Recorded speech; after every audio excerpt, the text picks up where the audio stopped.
Hello everyone, welcome back. In this video, I'm going to show you how to transfer USDT from MEXC to Trust Wallet. For that, first of all, you need to launch your MEXC mobile application and then log in into your account. Now, if you don't have any verified MEXC account, I will put the link of it down in the description so that you could get up to 8,000 plus USDT as a sign-up bonus. Now, once you are in your MEXC account, simply tap on the Wallets tab in the bottom right-hand corner of the screen and tap on the Withdraw option. Over here, select USDT, which you can just find in this list of cryptos, or you can even use the search bar in the top in order to find that. Then between these two options, select the option of on-chain withdrawal.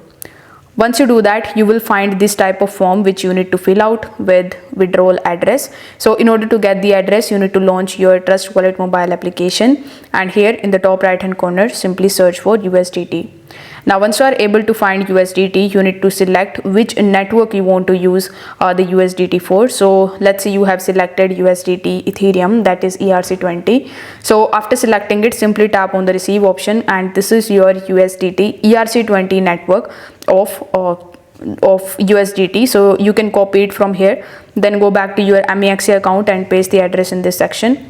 In the network, you need to select the same network that you have selected in Trust Wallet, which in our case is ERC20. So select this one. Then in the withdrawal quantity, you need to enter the amount of USDT that you want to transfer. In the withdrawal remark, you can add why you are making this transaction, or you can even skip it because it is optional.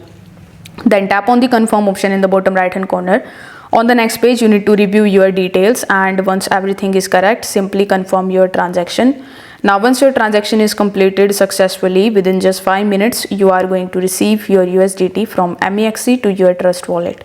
If this video helped you out, make sure that you like this video and subscribe to the channel. If you have any questions, you can let me know that in the comment section below, and I'm here to help you out with that.